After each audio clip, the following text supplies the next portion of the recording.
Moi, dans ma tête, mes enfants allaient perdre leur maman. La lutte contre le cancer du col de l'utérus stagne au Canada alors que le pays s'était donné pour objectif d'éradiquer la maladie d'ici 2040. Les cas de ce cancer connaissent une remontée ces dernières années.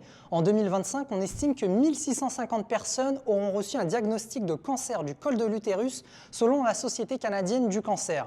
Des femmes comme Kim-Claude Brossard témoignent de cela, aujourd'hui en rémission complète, mais il y a 6 ans, elle avait appris qu'elle était atteinte de la maladie à l'âge de 30 ans, tout juste après la naissance de son deuxième enfant. Quand on se fait annoncer qu'on a le cancer, on pense qu'on va mourir. Donc, moi, j'avais mon petit bébé, je l'allaitais. C'était vraiment un dur moment. Finalement, quand mon fils a eu 11 mois, je me suis fait opérer. C'est très insidieux comme maladie, puis c'est important de la prévenir. Le dépistage régulier et la vaccination contre le VPH sont des moyens efficaces pour contrer la maladie, rappelle la Société canadienne du cancer.